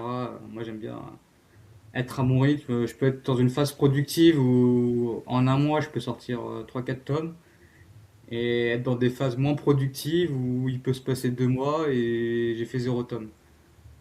Et parce que j'ai peut-être fait d'autres choses à côté, mais je suis moins productif et j'ai des phases, je me connais. Donc déjà rien que sur cet aspect-là, sur l'aspect de pouvoir accepter le Bitcoin comme moyen de paiement, si demain ils décident Gallimard de mettre dans leur librairie, bah, ça sera paiement fiat et j'aurai pas le choix, alors que là je peux toujours choisir de le faire dans mon propre site. Et aussi bah, sur du coup, après je me suis pas forcément renseigné, mais sur quand tu te fais éditer, bah, tu touches juste un certain pourcentage et puis que tu fasses plus ou moins de ventes, ça va pas forcément de. Enfin, le pourcentage est beaucoup plus diminué alors que là je peux. Ouais, Quand, je vois quand, ce que quand, tu je, peux, veux dire. quand je vais en Bitcoin, bah, je gagne 98%, on va dire, sur le livre. C'est À ça, la partir des différence. frais d'envoi et les frais d'impression, et puis le reste, c'est tout bénéf pour moi. Donc, C'est tout le challenge de l'auto-édition. Après, ça a ses avantages et ses inconvénients aussi. Je crois que de mémoire, une personne auto-éditée moyenne va vendre une vingtaine de livres, alors qu'une personne dans une maison, signée dans une maison d'édition va être quoi, des 1000, 1500 ouvrages vendus. Bon, après, il y a la force de frappe du réseau de l'éditeur, la taille de la maison d'édition, il y a plein de paramètres qui rentrent en compte. Mais sur l'aspect purement financier, et qu'est-ce que je récupère sur mon œuvre, c'est incomparable. Et c'est mhm. c'est- Ouais, puis moi, c'est surtout vraiment l'aspect liberté de ne pas avoir de directive. Tu vois, là, je mets mes petits trucs subliminaux en Bitcoin derrière. Bah, peut-être que Gallimard, il voudrait pas avoir les messages subliminaux. Ou je sais pas, peut-être il se trouverait Rosebard ou Hoppe trop radicaux.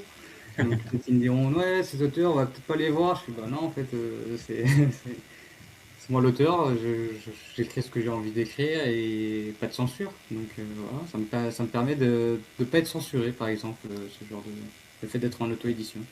Même si je, sais pas, je suis édité par Amazon, mais je pense pas que Amazon pratique une certaine censure. Enfin, je pense des certaines scènes, certains trucs qui doivent pas passer, mais après il y a quand même une Ouais, certaine grosse liberté enfin, de possibilité sur Amazon. on va venir après, c'est justement l'objet de mes questions suivantes. Juste avant de les attaquer, j'ai une petite dernière question. C'est quoi le premier truc qu'un parent devrait dire à son enfant concernant l'argent, selon toi? L'argent, c'est pas la richesse.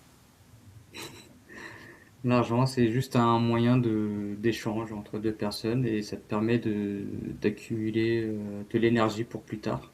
Mais l'argent n'est pas la fin en soi, c'est juste un moyen. C'est ça. Un moyen, L'argent est un stockage d'énergie et c'est une promesse.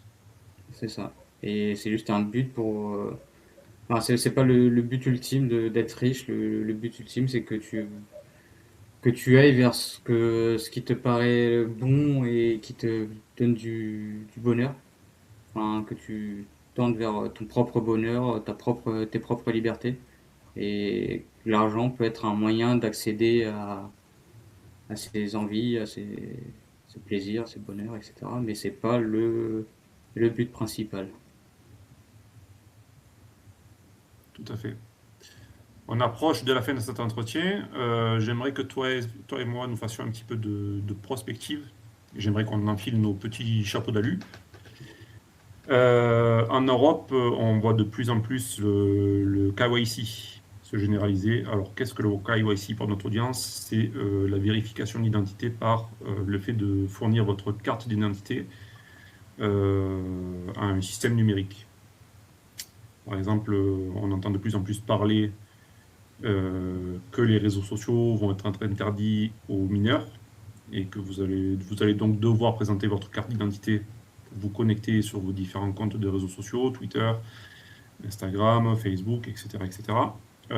Actuellement, On voit de plus en plus une tendance profilée. Par exemple, Apple et Google vont bientôt exiger que les développeurs de leurs stores respectifs s'identifient avec une pièce d'identité pour publier leurs créations et leurs applications sur les différents stores. Il en va de même pour les réseaux sociaux, comme je viens de le citer. Est-ce qu'on ne va pas vers un monde où écrire sous pseudonyme ne sera plus possible? Toi qui publies sous pseudo, est-ce que ça t'inquiète? Est-ce que tu y penses? Et justement, est-ce que ce n'est pas un risque au niveau des plateformes telles que Amazon de mettre en place ce type de mécanisme et de demander une carte d'identité et éventuellement de verrouiller certains sujets ou certains autres, de les bannir des plateformes telles que Amazon ou des grandes sources de distribution comme la Fnac, ou que sais-je encore. Non, oui, c'est un assez grand risque dans la pente glissante que l'on est en train de prendre sur le totalitarisme en Europe et en France. Et c'est souvent, comme bien souvent, sous couvert de protectionnisme, on va utiliser les enfants pour emballer tout ça, certaines lois liberticides pour le bien des enfants, souvent. Mais l'intention derrière est, comme tu l'as dit, elle est plus loin, elle est plus dans, on va pouvoir mieux fliquer, savoir qui dit quoi, et afin de pouvoir peut-être condamner les personnes qui vont avoir certains mots de travers ou certaines critiques, etc. Comme je le disais tout à l'heure, en l'Union européenne, déjà, on n'a pas de la liberté d'expression. Il y a plus de 200 lois qui empêchent de parler de certaines choses, de critiquer certaines choses. Donc, on est déjà un petit peu dans ce monde-là et on s'enferme de plus en plus dans 1984 de George Orwell où on est tous observés par Big Brother et du coup le pseudonymat va être de plus en plus compliqué d'être pratiqué, même si je pense qu'il y aura toujours des solutions qui vont émerger, qui seront qui vont émerger du marché spontanément. Il y aura toujours des réseaux comme par exemple Noster qui permettront de communiquer sous pseudonymat sans donner son identité. Il y aura toujours je pense, des États qui seront en concurrence avec d'autres États pour laisser des personnes s'exprimer comme elles le veulent. Je crois pas je crois pas en une aliénation totale de tous les États qui s'accordent tous ensemble sur une même et unique règle. Et puis Internet est assez libre et il y a d'autres solutions pour accéder à Internet que passer par la fibre ou la DSL ou autre. Il y a le satellite, il y a Elon Musk qui fait qui donne, qui a Starlink aussi pour accéder à Internet. Donc c'est un protocole qu'on peut utiliser différemment. Ouais, je pense il y aura toujours quand même quelques solutions. Je dis pas que ça sera plus facile, au contraire, ce sera peut-être de plus en plus difficile d'essayer de garder le statut de pseudonyme pour pouvoir ouvrir sa bouche et critiquer ce qu'on veut critiquer ou juste dire ce qu'on pense. Mais ouais, on est dans une pente glissante, totalement totalitaire. L'État et l'Union européenne veulent tout savoir sur notre vie, savoir ce qu'on dit, savoir ce qu'on fait, savoir ce qu'on transacte.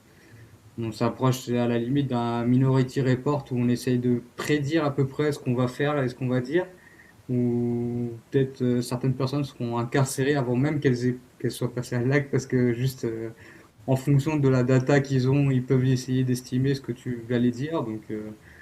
Ouais, on s'approche sur limite un Minority Report là, mais je pense que plus à un moment donné on va opprimer le peuple et plus le peuple se retournera à un moment donné. Il y aura déjà il y aura des solutions qui vont s'offrir, mais peut-être que l'oppression elle est peut-être pas encore assez grande aujourd'hui pour que le collectif soumis se libère de ses chaînes et continue dans sa servitude et sous sa tutelle de l'État, mais peut-être qu'à un moment donné il en aura un petit peu ras le cul d'être trop opprimé et de plus être libre et de juste payer. Et là, il se dira, bah, c'est bon, ça suffit. Et il y aura peut-être quelques révoltes à droite à gauche, mais les États-nations qu'on connaît aujourd'hui changeront peut-être dans le temps, dans 20, 30, 50, 100, je sais pas, mais je pense qu'il y aura de l'évolution et du changement dans la société.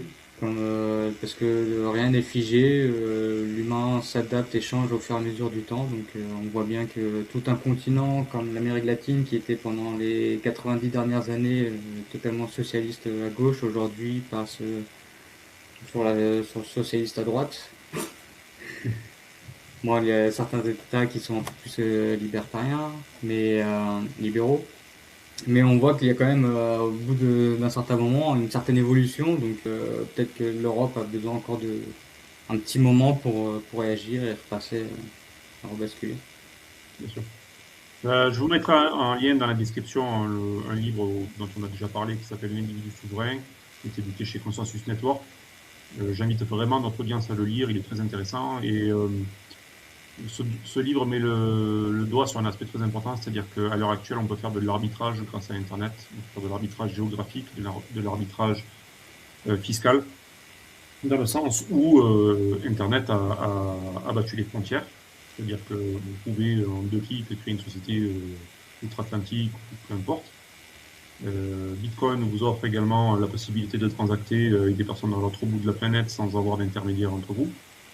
En tant qu'auteur, je pense que c'est vraiment un aspect à considérer, car selon le sujet que vous abordez dans vos livres, selon la thématique que vous voulez transmettre ou le message que vous voulez transmettre, vous pouvez vous exposer à de réelles problématiques, à de la censure ou même à des problématiques pénales au-delà de ça.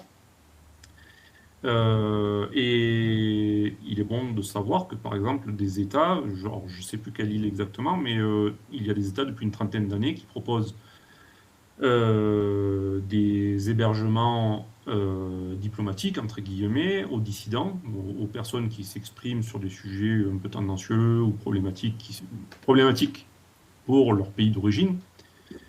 Et ces gens-là leur offrent des passeports diplomatiques et également leur garantit la non-extradition, leur garantit une non-extradition vers leur pays d'origine. Donc s'exprimer sur un sujet donné et avoir recours de la liberté d'expression peut avoir un réel coût sur votre vie personnelle. Et c'est là tout l'enjeu de la discussion que nous avons aujourd'hui, c'est là tout l'enjeu d'un auteur tel que Scuba, qui a déjà, à titre personnel, mis en place tout un tas de mécanismes dans sa logique et dans son processus, et que je trouve très intéressant de partager avec notre audience aujourd'hui, parce que j'estime que c'est un sujet d'actualité, à ne pas prendre à la légère, et qui impacte à peu près l'ensemble de la population européenne.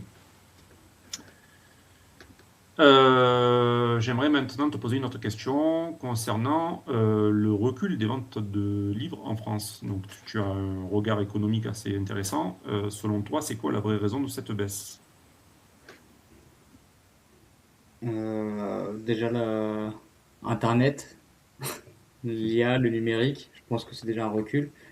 L'éducation, on n'apprend plus enfin, on ne donne plus forcément envie aux enfants de lire, et du coup en grandissant ils se perdent et ne lisent plus.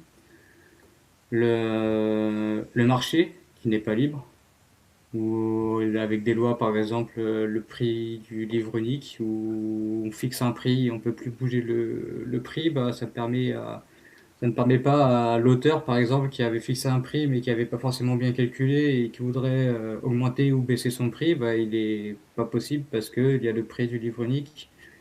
Donc ouais, c'est plusieurs facteurs qui font la baisse de la lecture en France. Il y a les réseaux sociaux aussi où aujourd'hui notre temps d'attente et de concentration est vachement réduit par le fait des phénomènes des réseaux sociaux, d'être toujours en train de scroller, d'avoir une dopamine toutes les 30 secondes, et du coup de ne plus réussir à ouvrir un livre et rester pendant 1 heure, 2 heures, 3 heures à juste lire. Et voilà, ça se fait de moins en moins. Moi, j'essaie de pratiquer un petit peu de la lecture une demi-heure par-ci, une demi-heure par-là, le soir au coucher, durant la journée, etc. Mais comme je disais tout à l'heure, j'ai grandi avec Internet et toujours, 2009, j'ai ouvert un compte Facebook, etc. Donc j'ai aussi grandi avec des réseaux sociaux. Donc je me suis rendu compte que mon attention était de plus en plus demandée et je la distribuais moins sur des choses plus importantes.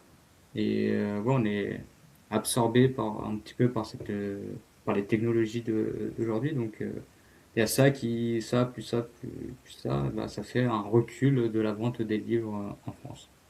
C'est ça, Surtout c'est qu'aujourd'hui, si on veut d'informations, par exemple sur Bastia ou autre, on demande à une IA et elle te fait une synthèse. La synthèse, bah, tu vas pas forcément la lire en entier et tu vas écrire deux, trois trucs et tu penses avoir compris alors que non, il va lire vraiment les différents livres et tu comprendras plus en profondeur l'auteur et ses idées. c'est ça. C'est un problème multifactoriel et effectivement, il y a aussi bien les réseaux sociaux que les IA avec leur résumé ou alors encore le blocage des prix qui est une perte d'incitation. Comme l'a dit Scuba, si vous écrivez un livre, que vous êtes trompé dans vos calculs et que le livre est bloqué ad vitam aeternam à un prix inférieur au coût-bénéfice qu'il apporte, bah, vous vous arrêterez là. Il n'y aura pas de seconde édition, etc., etc. Donc, tout ça fait que on vit la situation actuelle. Quelques petites questions rapides. Le concept économique le plus difficile à expliquer à un enfant, c'est lequel selon toi? Wow. Euh, je pense que le coup caché,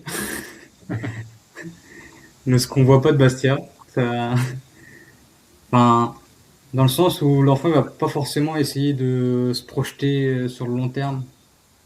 Il va vivre l'instant présent, donc forcément, il va voir l'effet immédiat et pas l'effet plus loin. Je ne sais pas si vous avez déjà vu cette expérience avec les enfants et la boîte de bonbons, de chamallows, je ne sais plus, où on leur demande de faire une certaine action ou de rester tranquille pendant un certain temps, avec une promesse dans le futur, et on voit que c'est compliqué.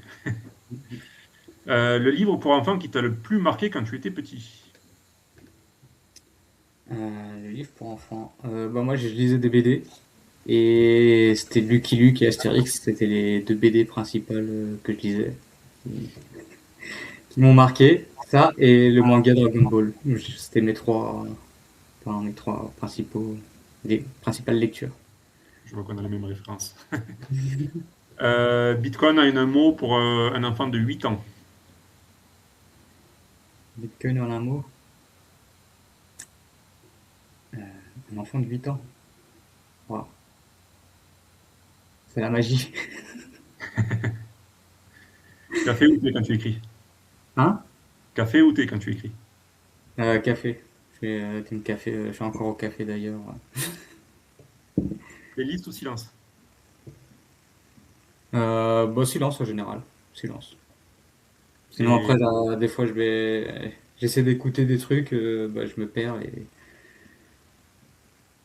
c'est compliqué, ouais, enfin, si c'est des podcasts ou ce genre de choses, se concentrer sur produire quelque chose en écoutant un podcast, c'est assez difficile. Que dirait Frédéric Bastiat de notre époque actuelle? eh ben, il dirait ce qu'il a déjà dit dans ce qu'on voit pas, tous ces problèmes de protectionnisme, tous ces problèmes de privilèges, tous ces problèmes de lois positives plutôt que négatives. Ouais, il serait déçu de l'époque dans laquelle on vit, avec tous ces États, toutes ces personnes au gouvernement qui profitent des lois contre le peuple et de la spoliation qui a augmenté de son époque à aujourd'hui. C'est ça. On dirait que personne ne l'a lu en France. Ouais. Pour conclure, où est-ce que les auditeurs peuvent trouver tes livres ou te suivre? Je te laisse les orienter et donner Ouais. tes canaux. Et bah d'abord sur Twitter, Scuba-Wizard pour me suivre. Après dessus j'ai un Linktree ou dessus il y a un lien vers Amazon pour retrouver bah, les petites leçons de Frédéric. Ou j'ai une boutique Bebop pour les livres en Bitcoin. L'adresse?